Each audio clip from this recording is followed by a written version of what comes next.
Now we study the kingdom Monera. Very first kingdom, that is the kingdom of prokaryotes, its name is Monera. 5 kingdom system का पहला kingdom यही था और यही अपन सबसे पहले करेंगे। और आप जानते हैं Monera is the kingdom of prokaryotes and you also know all prokaryotes are unicellular, यानी they all are unicellular and all members of Monera are prokaryotes. Then एक बहुत इंपॉर्टेंट लाइन है एनसीईआरटी में, bacteria are sole members of Monera kingdom. ये line आपको बहुत सारी बातें समझाएगी। देखिए, सोल यानी अकेला, अलोन। मोनेरा किंगडम के अकेले मेंबर्स कौन है? बैक्टीरिया। ध्यान देना, ये लाइन प्रूव करती है कि अपन ने भले ही 6 किंगडम सिस्टम पढ़ा है, बट मोनेरा किंगडम के अलोन मेंबर हैं bacteria. It means we have to follow the 5 kingdom system.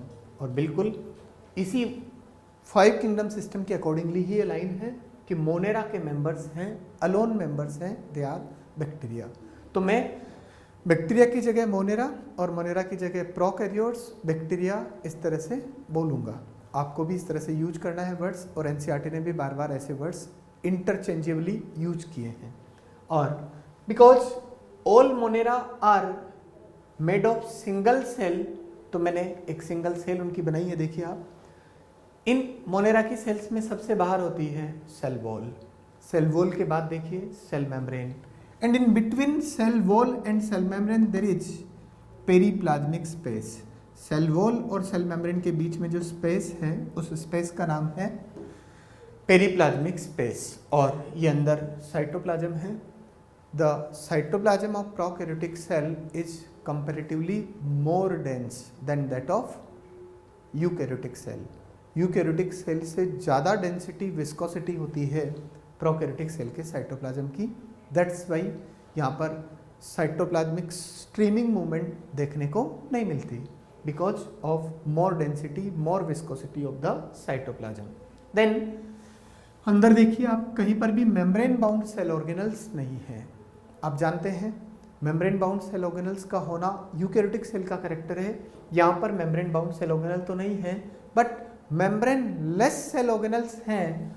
नाम है राइबोसोम्स। और ribosome you know they are of 2 types, एक तो 70S और दूसरा 80S। यूकैरियोटिक सेल में दोनों होते हैं और यहाँ केवल 70S राइबोसोम्स। और ये देखिए बीच में मैंने बनाया है डीएनए का मटेरियल, जेनेटिक मटेरियल जिसको कहते हैं, और इसके चारों तरफ न्यूक्लियर मेम्ब्रेन नहीं होती है। ध्यान देना, ये है genetic material. It is made of double stranded DNA, ऐसा डीएनए जो 2 थ्रेड्स का बना होता है। इन जनरल डीएनए में 2 ही थ्रेड्स होती है, और 2 थ्रेड की वजह से बोलते हैं double stranded DNA. DNA you know it is acidic in nature and we can say it is negatively charged. तो बताओ, इसको न्यूट्रलाइज करना है तभी ये स्टेबल हो पाएगा। यूकैरियोटिक सेल में डीएनए को न्यूट्रलाइज करते हैं हिस्टोन प्रोटीन्स, वो भी यहाँ पर नहीं है। आपने देखा सबसे बाहर न्यूक्लियर मेम्ब्रेन नहीं है। यूकैरियोटिक सेल के न्यूक्लियस में न्यूक्लियर मेम्ब्रेन होती है, यहाँ न्यूक्लियर मेम्ब्रेन नहीं है। न्यूक्लियर मेम्ब्रेन के अलावा यहाँ पर डीएनए को न्यूट्रलाइज करने के लिए हिस्टोन प्रोटीन जो यूकैरियोटिक सेल में होते हैं वो भी नहीं है। तो यहाँ डीएनए को कौन न्यूट्रलाइज करेगा? Non histone protein, means other than histone protein. Histone protein के अलावा जो दूसरे प्रोटीन है उनको क्या कहेंगे? Non histone protein. और वो यहाँ पर डीएनए को न्यूट्रलाइज करते हैं। और क्योंकि न्यूक्लियर मेम्ब्रेन भी नहीं है और हिस्टोन प्रोटीन भी नहीं है और अंदर न्यूक्लियोलस भी नहीं है, इसीलिए इसको कहा गया है प्रोकैरियोन। प्रो यानी प्रिमिटिव, कैरियोन यानी न्यूक्लियस। ये देखिए एक और वर्ड है न्यूक्लियोइड, ओइड यानी के जैसा। ध्यान देना, एक एक करके अपन सबको समझेंगे। अभी सबसे पहले अपन बात करते हैं सेल वॉल, और इनको डिटेल में अपन पढ़ेंगे ही। सबसे बाहर सेल वॉल की अगर अपन बात करें तो बताइए कैसी सेल वॉल होगी? नॉन सेल्यूलॉजिक सेल वॉल, यानी सेल वॉल में सेलुलोज नहीं होगा। तो फिर सेल वॉल बनी किसकी होती है? पॉलीसेकेराइड्स एंड एमिनो एसिड की। याद करिए, पॉलीसेकेराइड्स मेनी टाइप्स के हो सकते हैं और एमिनो एसिड्स भी मेनी टाइप्स के होते हैं। Polysaccharide can also be regarded as sugars. Sugar और एमिनो एसिड दोनों मिलेंगे तो बनेगा एमिनो शुगर। देखिए मैंने लिखा पॉलीसेकेराइड और इनके साथ जुड़ गए एमिनो एसिड तो बन गया एमिनो शुगर्स। और many types of amino sugars are there, और यहाँ उनमें से कुछ होती है और वो एमिनो शुगर्स मिलकर के बनाती है एक केमिकल कंपाउंड जिसका नाम है पेप्टाइडोग्लाइकेन। प्रोकैरियोटिक सेल की सेल वॉल का मोस्ट इंपॉर्टेंट केमिकल कंपाउंड है पेप्टाइडोग्लाइकेन। आप इस वर्ड से समझेंगे तो भी आपको मीनिंग क्लियर हो जाएगा। Glycoside bonds are present in polysaccharides and peptide bonds are present in amino acid. वापस वही बात मैंने कहा कि सेल वॉल में सेलुलोज तो नहीं है तो क्या प्रेजेंट है, polysaccharides and amino acid. Amino acids के बीच के बॉन्ड्स पेप्टाइड बॉन्ड होते हैं, जानते हैं आप। पॉलीसेकेराइड्स के बॉन्ड्स कहलाते हैं ग्लाइकोसाइड बॉन्ड, और इन दोनों की वजह से जो केमिकल कंपाउंड बना पॉलीसेकेराइड और एमिनो एसिड से, नाम मैंने बताया उसका amino sugar. Different types of amino sugars are there, but यहाँ जो एमिनो शुगर्स होती है वो मिलकर के एक केमिकल कंपाउंड बनाती है जिसका नाम है peptidoglycan. Peptidoglycan is also known as mucopeptide, और म्यूकोपेप्टाइड और पेप्टाइडोग्लाइकेन स्टिकी नेचर का सब्सटेंस होता है और यही सेल वॉल का मेन कंपोनेंट है। थोड़ा सा आपको मैं यहाँ पर यह भी बता दूं कि बैक्टीरिया यानी मोनेरा के मेंबर्स दो तरह के होते हैं, gram positive and gram negative, और उनकी सेल वॉल में बहुत डिफरेंस होता है। सेल वॉल में पेप्टाइडोग्लाइकेन के अलावा और भी बहुत सारे सब्सटेंस होते हैं, लिपिड्स, लाइपोपॉलीसेकेराइड्स, कुछ कार्बोहाइड्रेट्स, और मेन कंपोनेंट है peptidoglycan and the peptidoglycan is polymer of amino sugar. Amino sugar बनता है एमिनो एसिड और पॉलीसेकेराइड से। देन नेक्स्ट आता है cell membrane. You know cell membrane is made of proteins and lipid, और मिला के कहते हैं लाइपोप्रोटीन्स। यूकैरियोट की सेल मेम्ब्रेन और प्रोकैरियोट की सेल मेम्ब्रेन दोनों बिल्कुल एक जैसी होती है स्ट्रक्चर में और बनी होती है प्रोटीन्स एंड लिपिड्स की, और सेल मेम्ब्रेन के बाहर कुछ केमिकल सब्सटेंसेस सिक्रीट करने से ही डिपोजिशन होता है या बनता है सेल वॉल। याद रखना, cell membrane is responsible for formation of cell wall. Then between cell membrane and cell wall there is a space, the space is known as periplasmic space। इस पेरिप्लाज्मिक स्पेस में होते हैं digestive enzymes. आपको पता है, नाम से ही लग रहा है डाइजेस्टिव एंजाइम से तो डाइजेशन का काम करेंगे। In eukaryotic cell digestive enzymes are present in lysosomes and lysosomes are present inside the cell, but here digestive enzymes are not present in lysosomes because the cell is prokaryotic cell.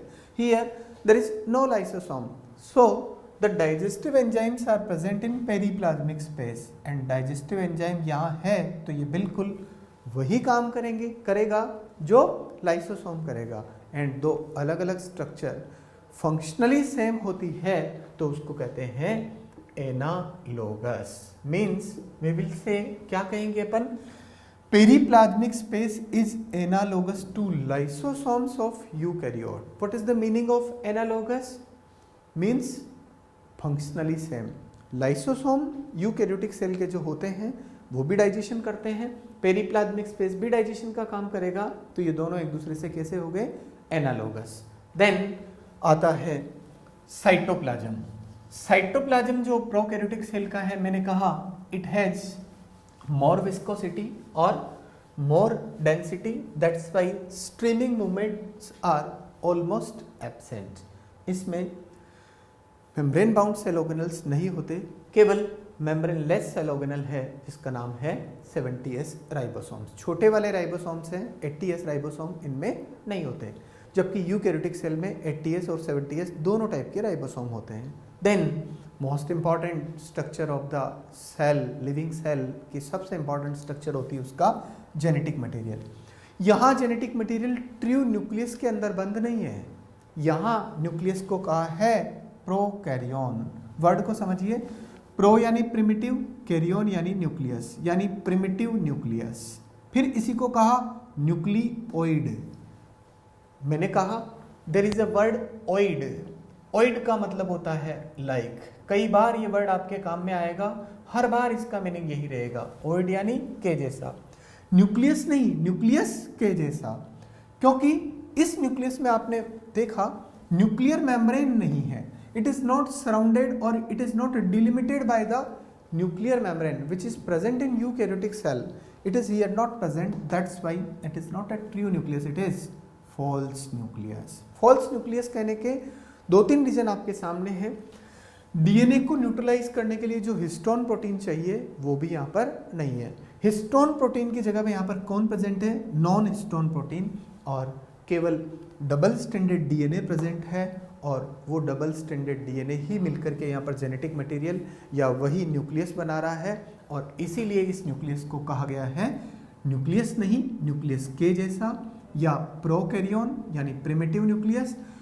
एक word और लिखा है इंसिपिएंट nucleus.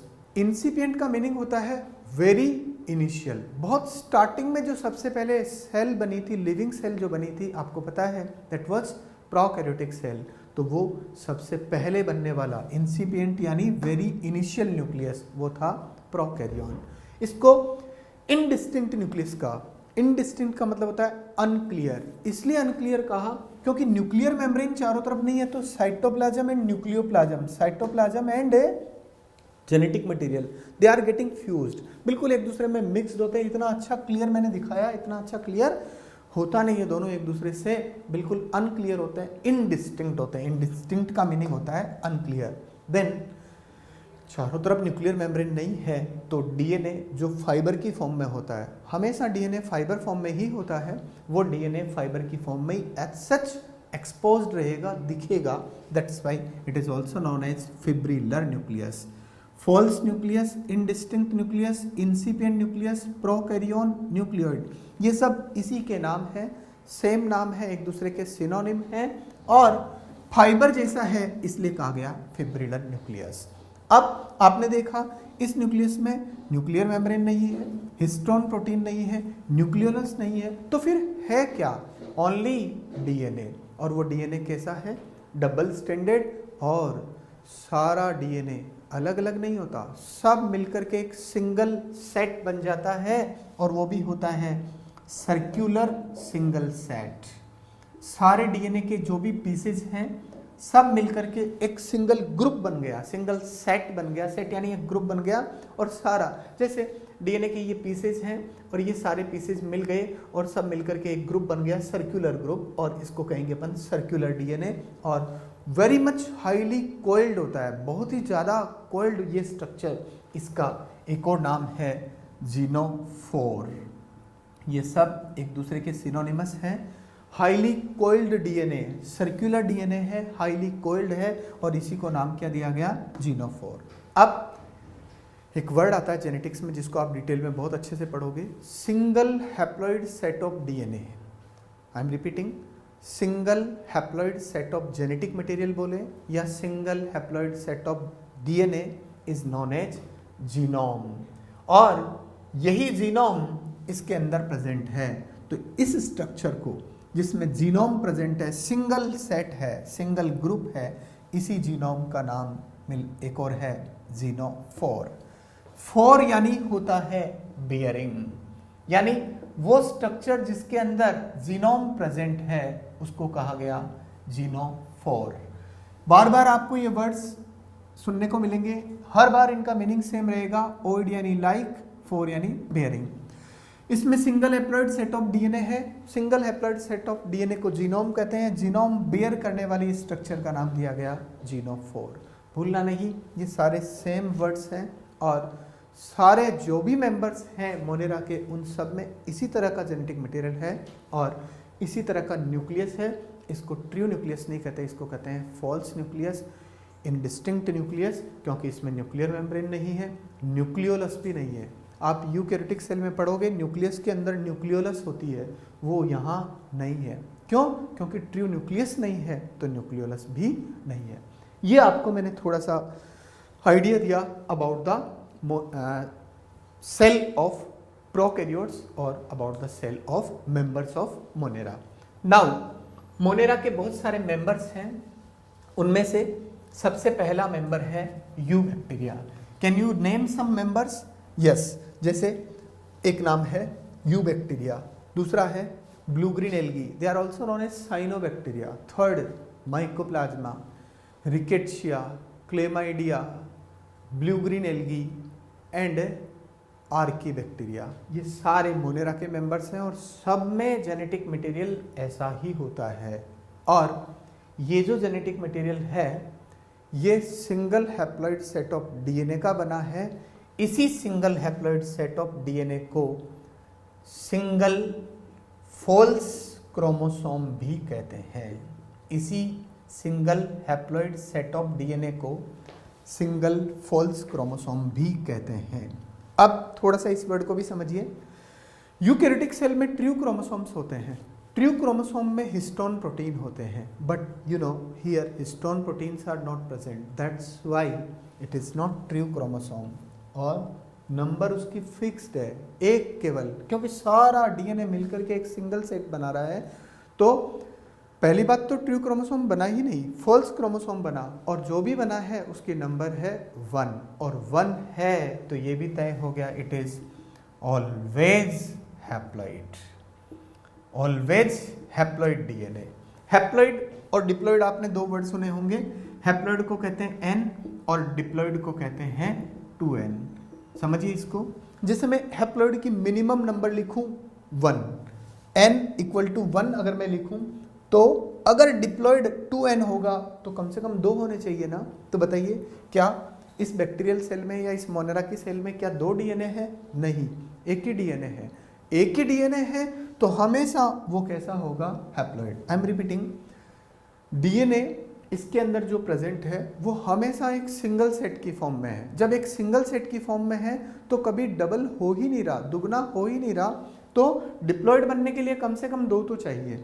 इसलिए अपन कहेंगे it is always haploid DNA. एक और last word है, DNA of this prokaryotic cell is regarded as naked DNA. हर वर्ड का मीनिंग है और सबको मैं अच्छे से समझा रहा हूं आपको। नेकेड डीएनए क्यों कहा गया? देखिए, अगर डीएनए के साथ हिस्टोन प्रोटीन होते तो उसकी प्रॉपर पैकेजिंग हो जाती। ये सारी बातें आपको जेनेटिक्स में बहुत डिटेल में पढ़ाई जाएगी, अभी मैं केवल इंट्रोडक्शन दे रहा हूँ। आई एम रिपीटिंग, अगर इस डीएनए के साथ हिस्टोन प्रोटीन होते तो हिस्टोन प्रोटीन और डीएनए की प्रॉपर पैकिंग हो जाती, और पैकिंग हो जाती तो ये नेकेड नहीं रहता। यानी यहाँ डीएनए के साथ हिस्टोन प्रोटीन नहीं है, यहाँ पर हिस्टोन प्रोटीन के बजाय प्रेजेंट है पोलीएमाइंस, नॉन हिस्टोन प्रोटीन्स, और प्रॉपर पैकेजिंग ऑफ डीएनए नहीं हो पाती। That's why this DNA is regarded as naked DNA. याद रखना, डीएनए यहाँ पर मिलकर के एक सिंगल क्रोमोसोम बना रहा है, that's not a true chromosome because histone proteins absent, and due to the same reason because histone protein absent, that's why this DNA is also regarded as naked DNA। अब एक एक करके अपन सारे members को पढ़ेंगे और सबसे पहला मेंबर आपके पास है यू बैक्टीरिया। यू बैक्टीरिया बोले तो ट्रू बैक्टीरिया, और ट्रू बैक्टीरिया की डिस्कवरी का क्रेडिट जाता है ल्यूवेनहॉक को। आपने ये नाम जरूर सुना है छोटी क्लासेस में।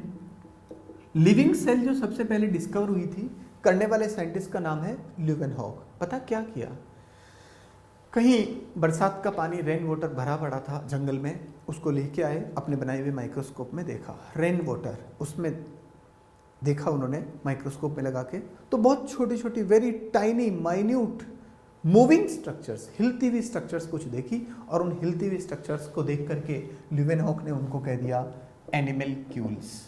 सबसे पहले उन्होंने एनिमलक्यूल्स की फॉर्म में लिविंग सेल की डिस्कवरी की, और एनिमलक्यूल्स को उन्होंने सबसे पहले देखा रेन वाटर ड्रॉप्स में।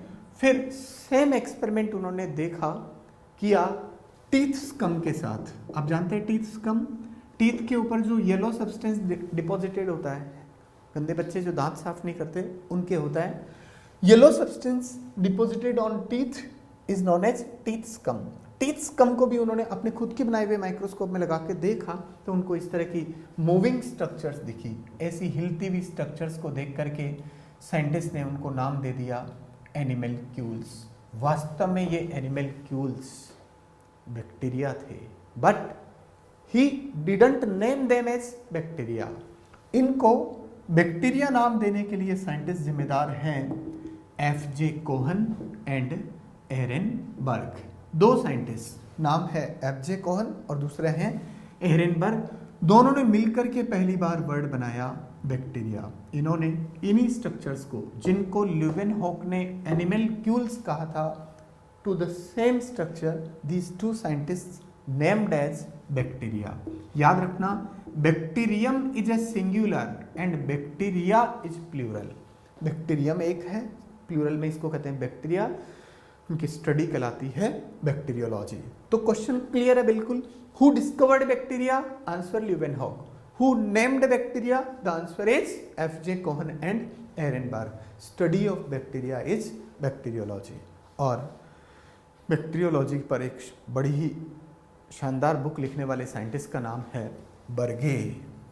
साइंटिस्ट हुए हैं, बायोलॉजिस्ट भी कहेंगे, माइक्रोबायोलॉजिस्ट भी कहेंगे, बैक्टीरियोलॉजिस्ट भी कहेंगे। बैक्टीरिया की स्टडी बैक्टीरियोलॉजी करने वाले को कहा बैक्टीरियोलॉजिस्ट। बच्चों, बर्गे ने एक बुक लिखी मैनुअल्स ऑफ डिटरमिनेटिव बैक्टीरियोलॉजी, और उस बुक में उन्होंने बैक्टीरिया का क्लासिफिकेशन लिखा। ऐसा सटीक क्लासिफिकेशन जो आज भी एज सच काम आता है। And the book is that's why referred as bible of bacterial classification. देखिए, बुक का नाम है मैनुअल्स ऑफ डिटरमिनेटिव बैक्टीरियोलॉजी, और इस बुक को लिखने वाले साइंटिस्ट हैं बर्गे।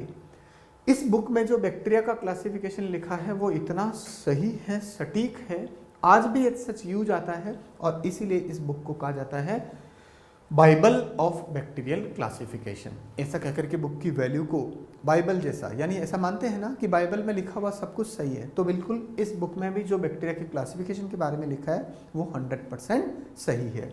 बर्गे ने सारे बैक्टीरिया को एक ग्रुप में रखा और उस ग्रुप का उन्होंने नाम बनाया prosophyta. All bacteria were included in a group by Bergey. The name of that group is prosophyta. Word का मीनिंग भी समझिए। फाइटा का मीनिंग होता है प्लांट्स। प्लांट्स नहीं है, यहाँ पर मानेंगे cell wall present, and you know cell wall is present in bacteria. तो सेल वॉल प्रेजेंट है, और दूसरा वर्ड है प्रोसो। प्रोसो यानी प्रिमिटिव। तो प्रिमिटिव ऑर्गेनिजम्स का वो ग्रुप जिसमें सेल वॉल है, उन सबको उन्होंने अपनी तरफ से नाम क्या दिया?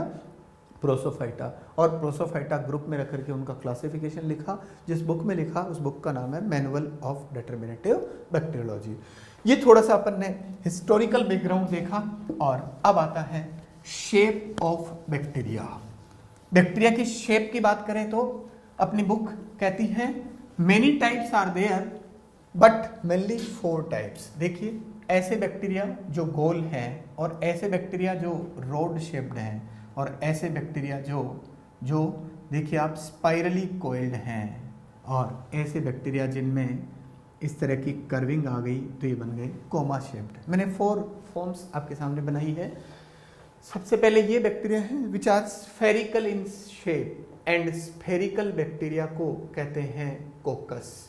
सिंगुलर में कोकस, प्लूरल में कहते हैं कोकाई। याद रखना, singular is coccus and plural is cocci. Single spherical bacteria, और ये स्फेरिकल बैक्टीरिया सबसे छोटे बैक्टीरिया होते हैं। They are smallest and they are most resistant also. और एग्जाम्पल, एक नाम आपने सुना है, डिप्लोकोकस निमोनियाई। याद करिए छोटी क्लासेस में, निमोनिया डिजीज करने वाले बैक्टीरिया का नाम डिप्लोकोकस निमोनियाई या pneumococcus pneumoniae, and that is example of spherical bacteria. They are smallest and they are most resistant bacteria.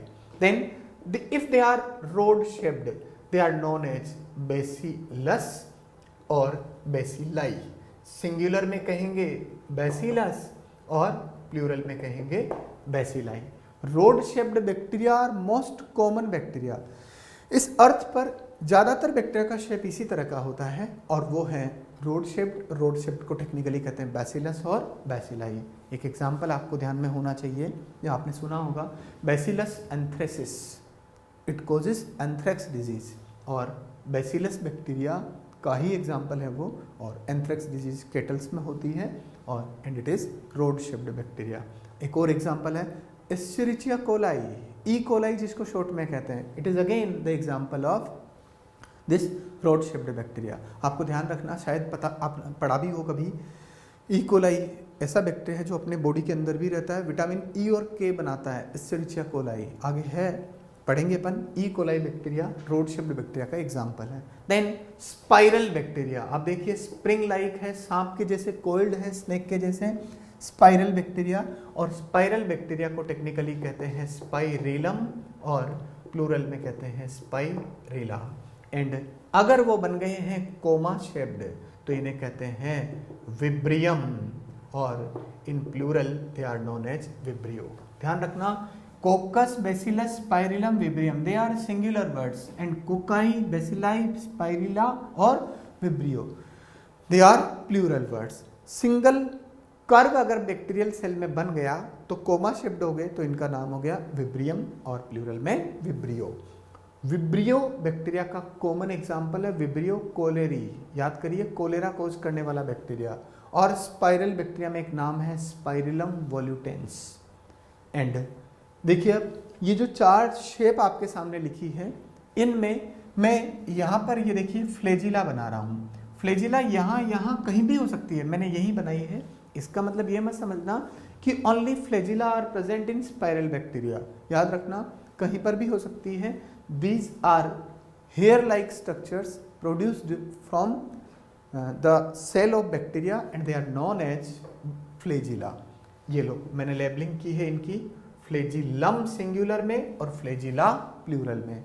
कुछ बैक्टीरिया अपने अंदर स्पोर भी बनाते हैं, ये देखिए ये स्पोर, यहाँ पर अंदर ये बना स्पोर। इनको डिटेल में अपन आगे पढ़ने वाले हैं, ये समझना। अभी देखिए सेल जिसने अपने ऊपर से ऐसी हेयर लाइक स्ट्रक्चर बनाई तो उसका नाम क्या दिया गया, फ्लैजिलम। सेल जिसके अंदर बना स्पोर, स्पोर को आगे पढ़ेंगे, फ्लैजिलम को भी अपन आगे पढ़ेंगे। अभी आपने देखा शेप ऑफ बैक्टीरिया, आप जानते हैं एक्सटर्नल कैरेक्टर की स्टडी कहलाती है मॉर्फोलॉजी, मींस अभी अपन कर रहे हैं मॉर्फोलॉजी ऑफ बैक्टीरिया।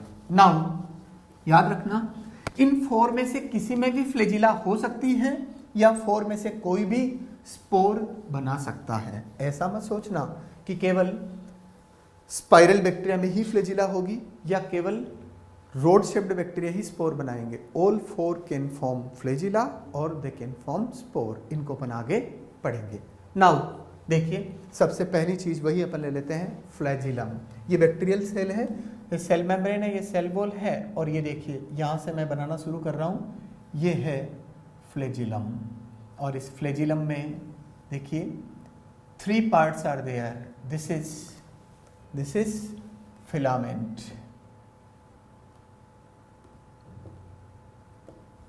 एंड ये वाला पार्ट कहलाता है इसका हुक, एंड इसके नीचे जो सबसे नीचे बेसल पार्ट है जिससे ये पूरी फ्लैजिलम बनी है, इसका नाम है basal body. All the 3 parts are collectively known as flagellum. I am repeating. A flagellum in bacterial cell is made of 3 parts. The lowermost basal part is basal body, and this is hook, and this is filament. These 3 parts are collectively known as flagellum. Every flagellum is made of 3 parts. अब बताइए flagella अगर cell में है तो motile होगी या non motile? Yes, motility. यानी अपने पास अब यही टॉपिक है, मोटिलिटी इन बैक्टीरिया।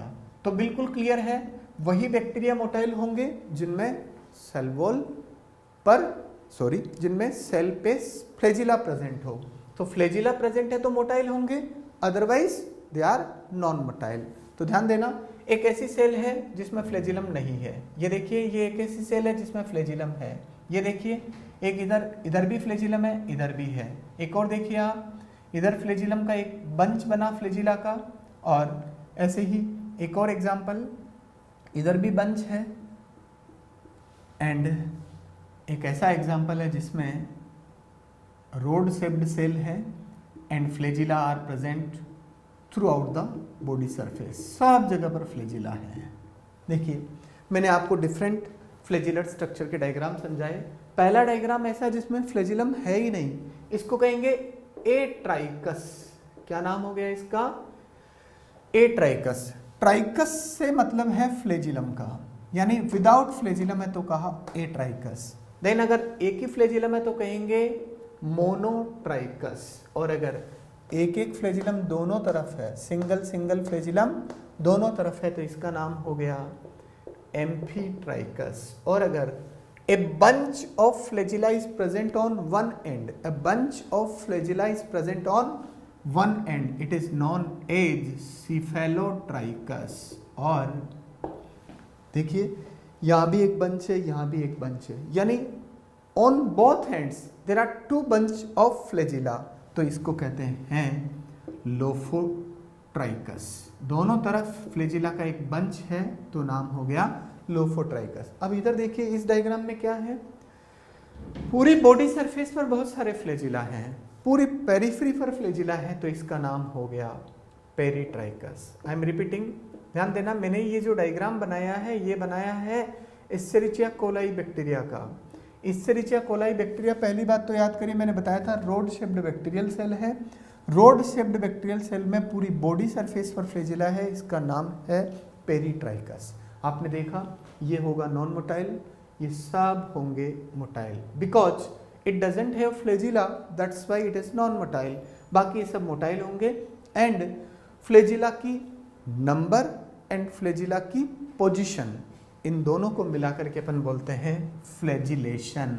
मतलब कहाँ कहाँ फ्लैजिला प्रेजेंट है, कितनी नंबर में फ्लैजिला प्रेजेंट है, कलेक्टिवली क्या कहलाता है? फ्लैजिलेशन। तो आपने ये देखा फ्लैजिलेशन, यहाँ तो फ्लैजिला है ही नहीं, यहाँ पर one flagellum at one end, one flagellum at both end, amphitrichous.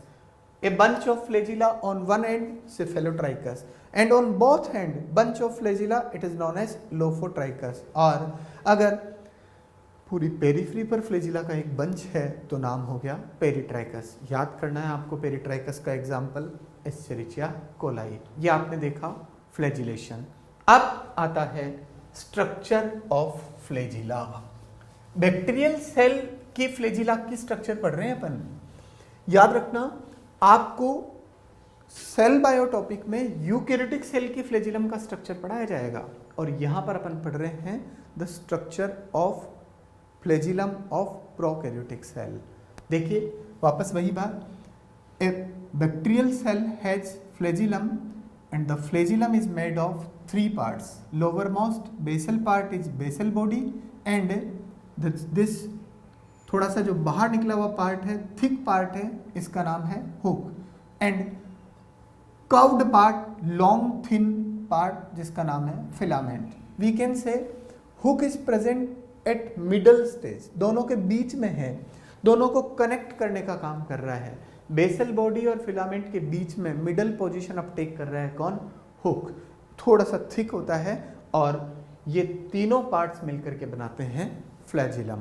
ध्यान देना, I am repeating, we are studying here a flagellum of prokaryotic cell. याद रखना प्रोकैरियोटिक सेल की फ्लैजिलम फ्लैजिलिन प्रोटीन की बनी होती है।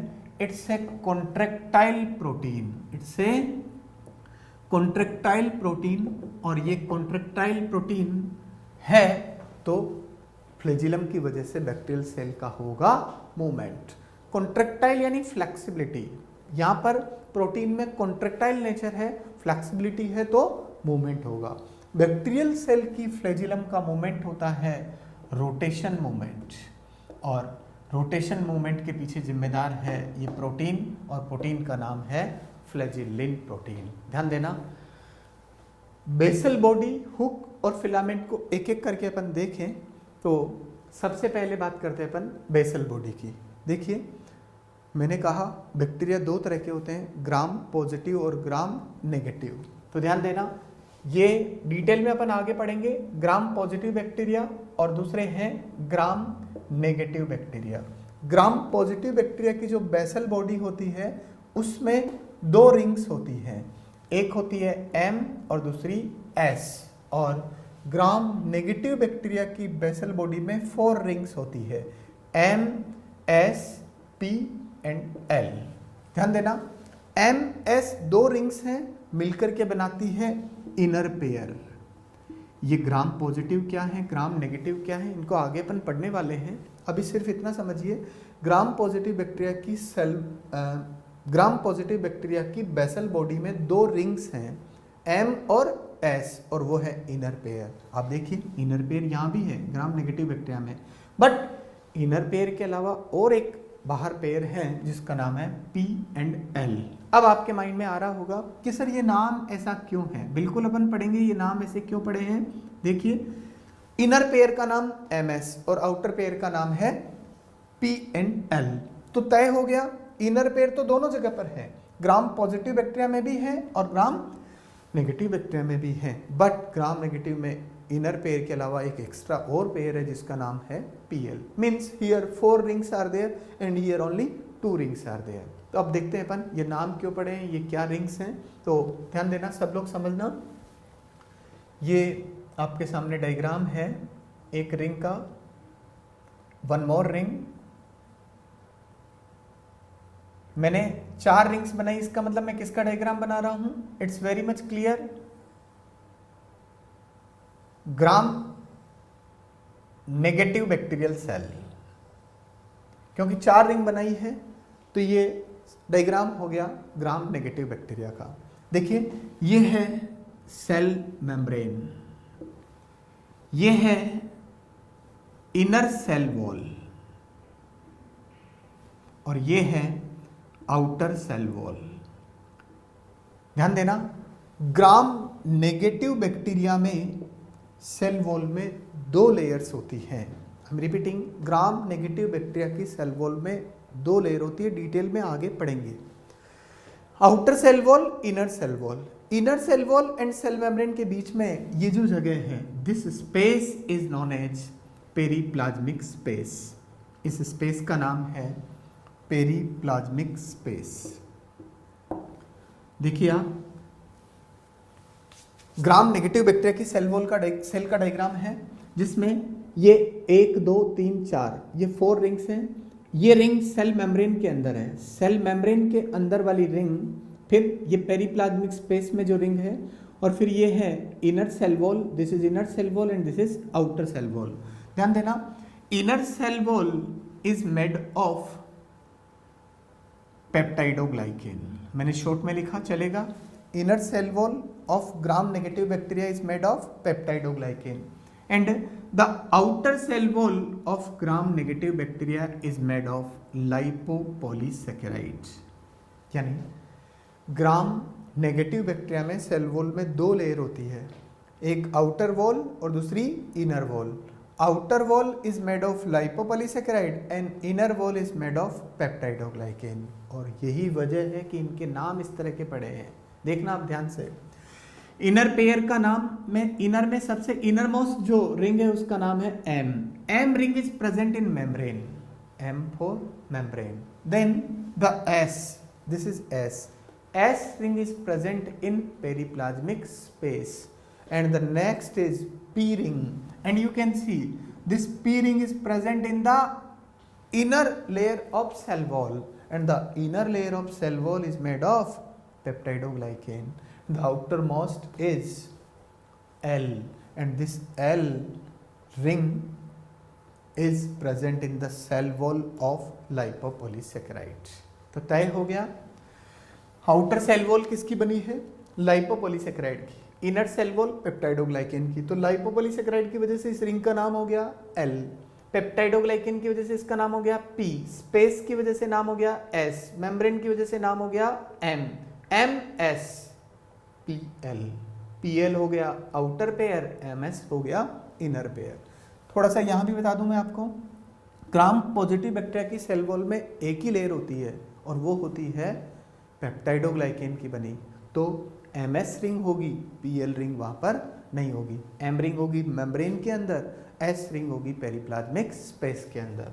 अब देखिए, ये जो चारों रिंग्स हैं, ये सब ध्यान से देखिए, ये जुड़ी होती है और रोड शेप्ड स्ट्रक्चर बनाती है।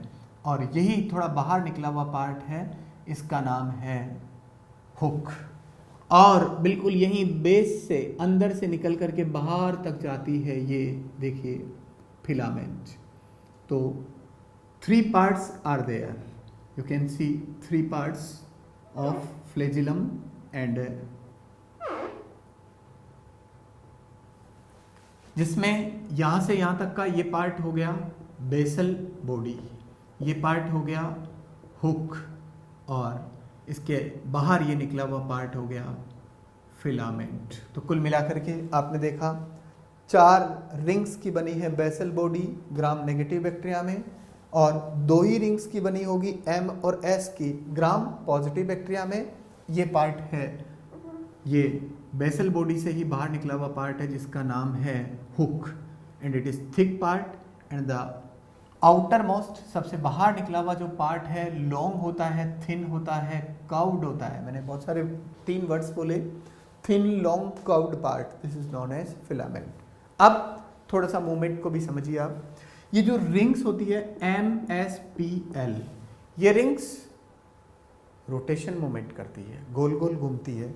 जब इस तरह से रोटेशन मूवमेंट करेगी, गोल गोल घूमेगी, तो ये फिलामेंट भी ऐसे गोल गोल घूमेगा।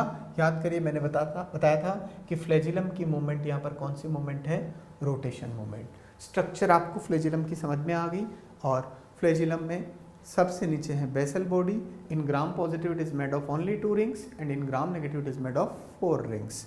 Middle part is hook and the outermost part is filament. And flagellum के अलावा बैक्टीरियल सेल्स में होती है पिल्लाई। डायग्राम में आप देखिए, फ्लैजिलम बहुत बड़ी स्ट्रक्चर होता है इन कंपैरिजन टू पिल्लाई। ये देखिए मैंने बनाई है pili, they are somewhat smaller than flagella. Flagellum long है, ये छोटे छोटे स्ट्रक्चर्स हैं, फिलामेंटस आउटग्रोथ हैं, इनको कहते हैं पिल्लाई। ये पिल्लाई, ये भी पिल्लाई है। और आप देखिए मैंने 2 तरह के पिल्लाई बनाए हैं, छोटे और बड़े। ये शॉर्टर पिल्लाई है, ये लॉन्गर पिल्लाई है। ध्यान देना, आपने फ्लैजिलम में देखा फ्लैजिलिन प्रोटीन था, और ये स्ट्रक्चर है जिनका नाम है पिल्लाई। पहली बात, सिंगुलर में कहते हैं pilus, singular is pilus, plural is pili, and they are made of pilin proteins. यहाँ पर प्रोटीन नाम है चेंज, थोड़ा सा याद करिए, वहाँ था फ्लैजिलिन और यहाँ पर कौन है, पिलिन प्रोटीन।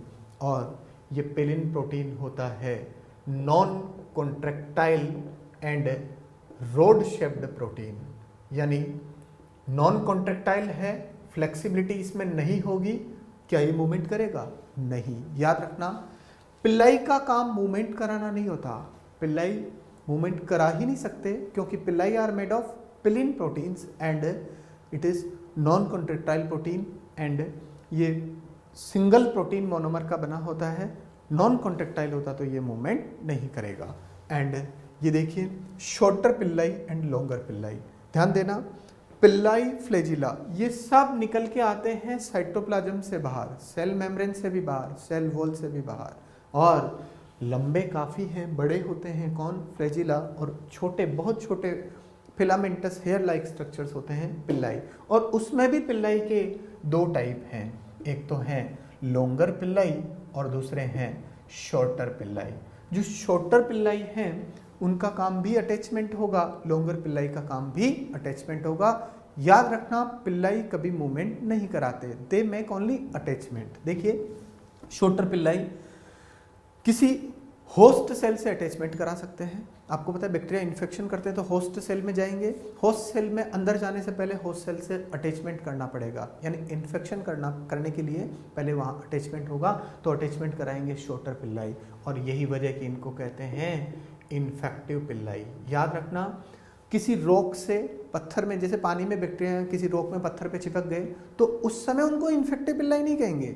शॉर्टर पिल्लाई का काम 2 बताया मैंने, किसी सरफेस पे अटैचमेंट करा रहे हैं तो भी वो कौन कराएंगे? शॉर्टर पिल्लाई। होस्ट सेल से अटैचमेंट करा रहे हैं तो भी कौन कराएंगे? शॉर्टर पिल्लाई। और याद रखना, होस्ट सेल से अटैचमेंट कराते तो फिर उनका नाम हो जाता है infective Pillai. and infective villi are also known as fimbria, and in plural they are fimbri. Shorter villi equal to infective villi equal to fimbri. They make attachment with host cell or they make attachment with the substratum. Substratum यानी वो जगह जिससे वो attachment करते हैं. दूसरे हैं longer villi.